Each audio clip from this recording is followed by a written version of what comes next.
අයිබෝවන් ඔයාලා හැම දෙනාටම වෙල්කම් බැක් ටු මයි channel. ඉතින් ඔයාලා හැම දෙනාම ඉතාම ආදරෙන් පිළිගන්නවා මගේ channel එකට. ඉතින් මම පොරොන්දුන පරිදි ඔයාලට අරගෙන ආවා මේ ලස්සන ගවුම කොහොමද ඉතාමත් පහසුවෙන් නිවැරදිව නිර්මාණය කරගන්නේ කියලා. ඉතින් මේ සඳහා අද මම පාවිච්චි කරන්නේ ඉන ඩාටයත් අංශ ඩාටයත් සහිත මූලික පත්‍රම තමයි. ඉතින් ඔයාලා තවමත් මේ වීඩියෝ එක බලලා නැත්නම් මම ඩිස්ක්‍රිප්ෂන් බොක්ස් එකේ දාන්නම්. ඔයාලට පුළුවන් මේ වීඩියෝ එක බලලා මේ ගවුම පහසුවෙන් නිර්මාණය කරගන්න. ඉතින් ඔයාලා මුලින්ම කරන්න ඕනේ මේ විදිහට කොලයක් අරගෙන ඉදිරිපසින් අඟල් 1.5 සිට අඟල් 2ක් තියාගන්න. ඉතින් ඔයාලට මේ බටන් අල්ලලා තියෙන ප්ලැකට් එක අඟලට පෙන්වන්න ඕනේ නම් ඔයාලා මේ සඳහා අඟල් 2ක් ඉදිරියෙන් තියාගන්න. අඟල් 2ක් ඉදිරියෙන් තියලා ඊට පස්සේ ඔයාලට පුළුවන් මේ විදිහට බේසික් බ්ලොක් එක වට ඇඳ ගන්න.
ඉතින් මේ ගවුමට අවශ්‍ය කරන උස ඔයාලා තීරණය කරගෙන මේ විදිහට පහළ වාටිය නිර්මාණය කරගන්න.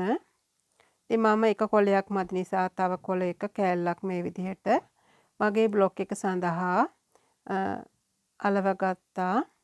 දැන් මෙතනදී ඊටාම පහසුවෙන් ඔයාලට පුළුවන් මේක කොටස් වශයෙන් වෙන් කරගන්න. ඉතින් ඔයාලට පේනවා මේකේ තට්ටු කිහිපයක් තියෙනවා. තට්ටු කිව්වට මේක ගවුමටම සම්බන්ධ වෙලා මේ රැලි දෙදාගෙන තියෙන ගවුමක්. ඉතින් මේක පළවෙනි කොටස් දෙක එක සමානව තමයි ඉනී සිට බෙදලා තියෙන්නේ. ඊට පස්සේ අවසානයේට ෆ්‍රිල් එකක් ගිහින් තියෙනවා. ඉතින් ඔයාලට ෆ්‍රිල් එකට අඟල් 5 සිට අඟල් 7ක් වගේ ගන්න පුළුවන්. ඊට පස්සේ ඔයාලට ඉනේ සිට ඉතුරු වෙන කොටස හරි මැදින් බෙදාගෙන ඔයාලට පුළුවන් ඒ කොටස් දෙක වෙන් කරගන්න.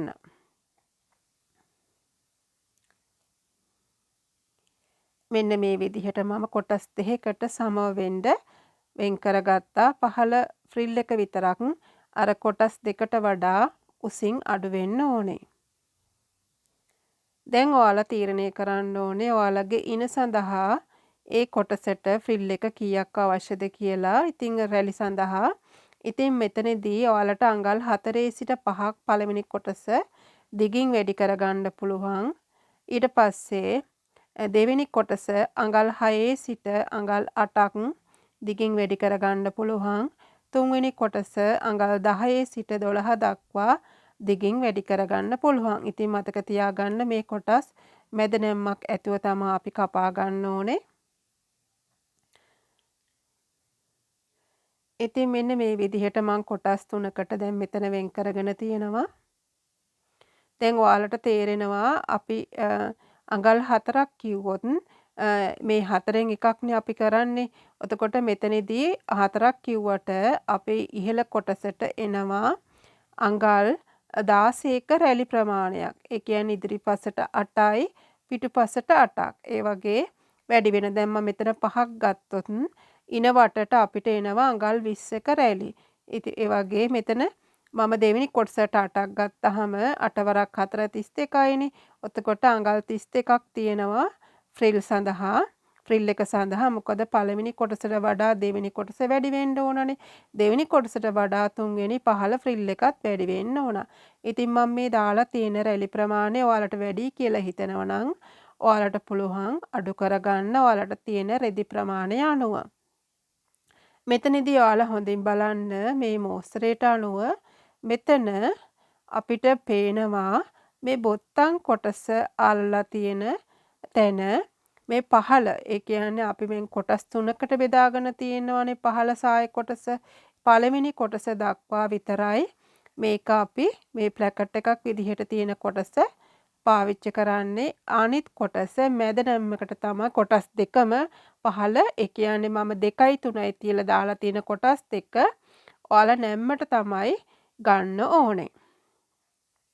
ඉතින් මෙතන මේ ප්ලැකට් එක සඳහා ඔයාලා මේ බොත්තම් කාසි අල්ලලා තියෙන කොටස සඳහා අඟල් 1.5 සිට 2ක් ගන්න. ඉතින් ඔයාලා මේක නමලා මහනකොට ඒ බොත්තම් කාසි මහලා තියෙන ඒ ප්ලැකට් එක අඟලක් පමණ මහතට ගන්න ඔයාලට පේන්න ඕනේ නම් ඔයාලා ඒක ඒ සඳහා අඟල් ඒ කියන්නේ මේ මෙහුම් වාසි සඳහා අඟල් 2ක් තියාගන්න අමතක කරන්න එපා. ඉතින් මේ ෆ්‍රිල් එකට දාලා තියෙන කොටස් ඉදිරිපස්සෙන් ඔයාලා මේක කපා ගන්න කොට ඔයාලා රෙද්ද අරගෙන ඔයාලට මේ පහළ කියන්නේ මේ මම මේ 3 කියලා දාලා තියෙන කොටස ඒ කියන්නේ මූට්ටු දෙකක් තමයි ඔයාලා කපා ගන්න ඕනේ. නැතිනම් එකම මූට්ටුවක් වෙන්නත් මේක හදා ගන්න පුළුවන්.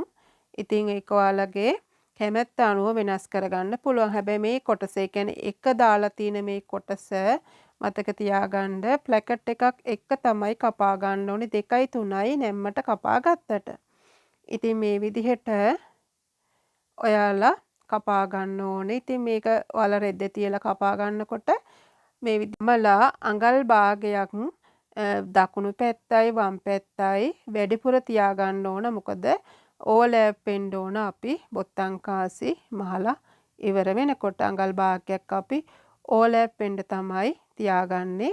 එතකොට මේ ප්ලැකට් එක ඇතුලෙන් අපි දැන් නමලා මහනකොට ඔයාලට මේ මැහුම් වාසි තියෙන ප්‍රමාණය අඟලක් පල්ලට ඕන නම් අර මං 1.5 ගත්ත තැනින් ඔයාලා අඟල් 2ක් ගන්න අමතක කරන්න එපා.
දැන් අපි බලමු පිටිපස්ස කොටස කොහොමද නිර්මාණය කරගන්නේ කියලා. ඉතින් හරිම ලේසි. පිටිපස්ස කොටසේ බේසික් බ්ලොක් එක මේ විදිහට අරගෙන මැද නැම්මට තියලා ඔයාලට අවශ්‍ය කරන උස ලකුණු කරගන්න.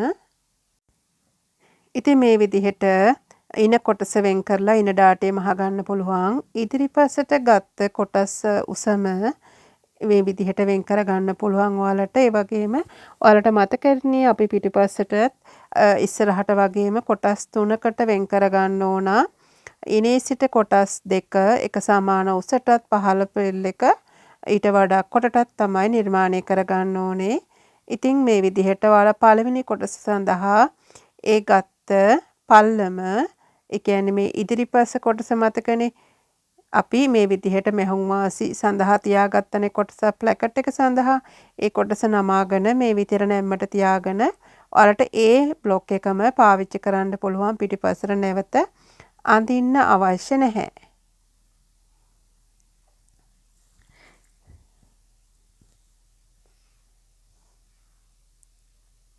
ඉතින් මේ විදිහට පිටිපස ෆ්‍රිල් එක සඳහා කොටසත් අපි ලකුණු කරගන්න ඕනේ.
ඉතින් මේ විදිහට පිටිපස කොටසත් වට කපා ගන්න ඕනේ. ඉතින් මේ කොටස් මැද නැම්මට තියලා තමයි කපා ගන්න ඕනේ. ඉන ඩාටේ මේ විදිහට මහ ගන්න අමතක කරන්න එපා.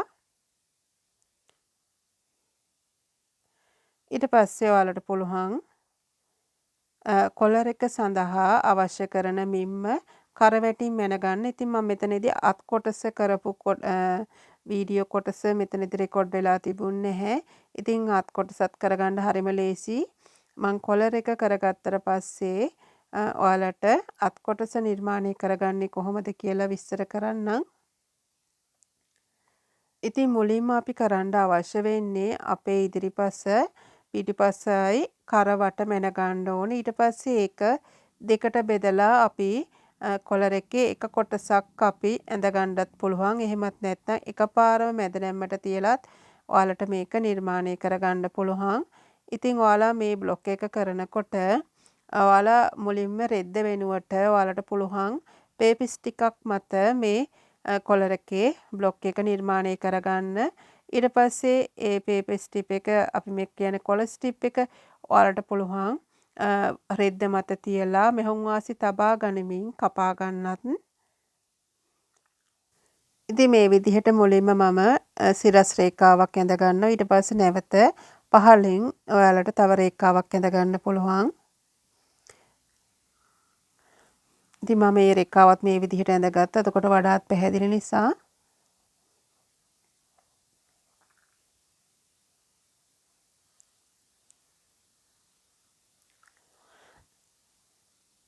දැන් අපි මේ විදිහට ඇඳගත්ත සිරස් රේඛාව මත අඟල් 4යි කාලක් ඉහළට ලකුණු කරනවා. ඉතින් මේ ක්‍රමය හරිම ලේසියි. ඔයාලා කරලා බලන්න. මීට කලිනුත් මම ඔයාලට මේ ෂර්ට් කොලර් එක කරගන්න විදිහ කියලා දීලා තිනවා. මේක කොටස් දෙකක් එක්කලා කරගන්න ෂර්ට් කොලර් එකක්. ඉතින් මම ඊට කලිනුත් කොලර් කොටස් දෙකකට කියලා දීලා තිනවා. ඉතින් අද අලුත් ක්‍රමයක් තමයි ඔයාලට කියලා දෙන්නේ. මේක හරීම ලේසි. ඉතින් මම මුලින්ම සෙන්ටර් බෑක් එකේ එක පැත්තක කර වට තමයි ලකුණු කරගන්නේ. අඟල් 3ක් මේ විදිහට ලකුණු කරගන්නවා. ඊට පස්සේ මගේ ඉදිරිපස කරවට එක පැත්තක් මම ලකුණු කරගෙන මම ඉහළට ලකුණු කරගන්නවා අඟල් 4ක්.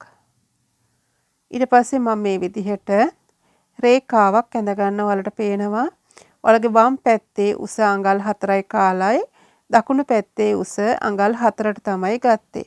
ඉතින් ඔයාලා මේ විදිහට කොලර් එක හදලා බලන්න. හරීම ලස්සනයි.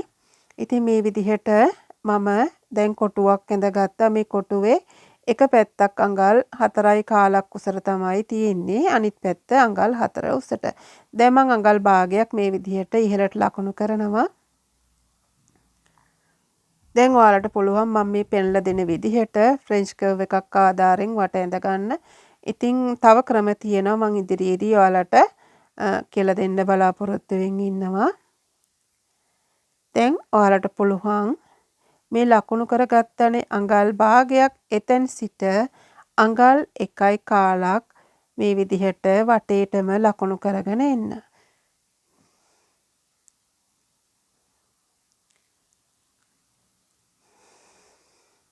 දැන් නැවතත් ෆ්‍රෙන්ච් කර්ව් එක ආධාරයෙන් මේ විදිහට කොලර් එක ඇඳ ගන්න.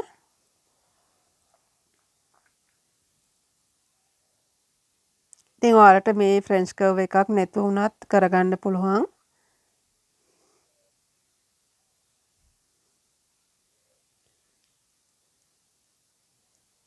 ඉතින් මෙතන උස තමයි අඟල් 1.1.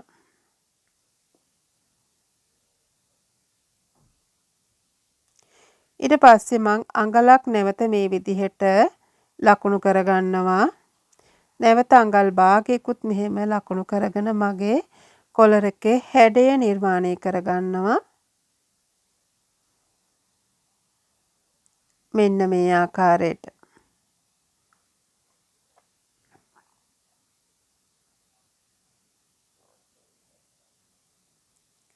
දැන් මෙතෙන් සිට අඟල් 1ක් ඉහළට මම ලකුණු කරගන්නවා.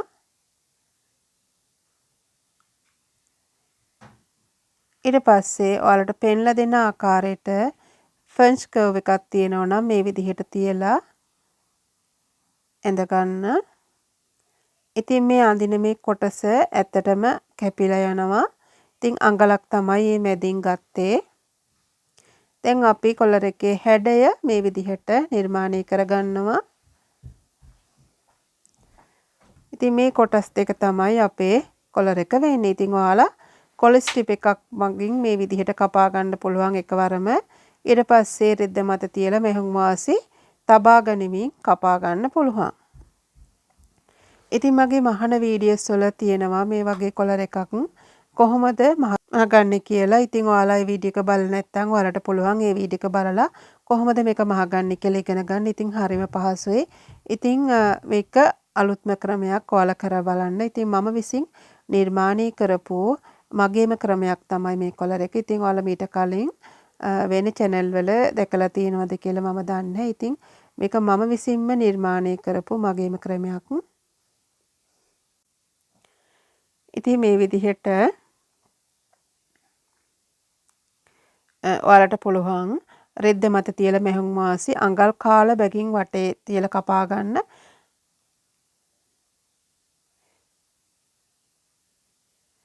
ඉතින් ඉදිරියේදී ඔයාලට මම විසින් නිර්මාණය කරපු විශේෂ මෙහුම් පොතක් ලබා ගන්න පුළුවන්. ඉතින් මේ දවස්වල ඒක මම නිර්මාණය කරමින් පවතිනවා. ඊටාම ඉක්මනට ඔයාලට මේ පොත මිලදී ගැනීමේ හැකියාව තියෙනවා. ඉතින් මේක අත් කොටස මම කියවනේ මම දාලා නැහැ කියලා. ඉතින් අත් කොටස නිර්මාණය කරනකොට ඔයාලට කියලා දීලා තියෙන මූලික අත පාවිච්චි කරලා මේක නිර්මාණය කරගන්න පුළුවන්. අවශ්‍ය වෙන්නේ ඔයාලගේ අත දිග නිර්මාණය කරලා ඊට පස්සේ ෆ්‍රිල් එක සඳහා අවශ්‍ය කරන කොටස පතුරමින් වෙන් කරගෙන ඊට පස්සේ ෆ්‍රිල් එක සඳහා අවශ්‍ය කරන ඒ රෙදි කොටසේ පල්ලට තව අඟල් 2 සිට 4ක් වැඩිපුර දික් කරගෙන ඔයාලට පුළුවන් ඒකට මෙහුම් වාසි තබා ගනිමින් කපා ගන්න. ඉතින් මම මෙතනදී රෙකෝඩ් කරනකොට ඒ කොටස රෙකෝඩ් වෙලා තිබුණේ නැහැ. ඉතින් ඒ ගැන මගේ කනගාටුව ප්‍රකාශ කරනවා. ඉතින් මේ විදිහට ඔයාලා බ්ලොක් එක හදාගෙන වට කපාගෙන ඔයාලගේ මේ ගවුම නිර්මාණය කරයි කියලා මම බලාපොරොත්තු වෙනවා. ඉතින් හමුවෙමු නැවතත් ඔයාලා හැම දිනකටම ප්‍රයෝජනවත් වීඩියෝ එකකින්. ඉතින් අමතක කරන්න එපා ඔයාලගේ වටිනා අදහස් මේ කමෙන්ට් බොක්ස් එකේ දාන්නත් ඒ වගේම යාළුවොත් එක්ක ෂෙයා කරගන්න. ඉතින් ඔයාලා හැම දිනකටම බොහොම ස්තුතියි. ඉතින් මම එන සතියේ නැවතත් ඔයාලට සමුදා දවසක වීඩියෝ එකක් අරගෙන එනවා. ඉතින් ඔයාලට මම දාලා තියෙන මෝස්තර අතරින් ඔයාලට කැමති වඩාත් කැමති මෝස්තරේ තෝරලා ඔයාලට කමෙන්ට් බොක්ස් එකේ දාන්න පුළුවන්. ඉතින් ඒක කමියුනිටි එකේ තමයි දාලා තියෙන්නේ. ඉතින් හම්බ වෙමු තවත් ලස්සන වීඩියෝ එකකින්. ඔයාලා හැම දිනාටම තෙරුවන් සරණයි. ජෙසු පිහිටයි.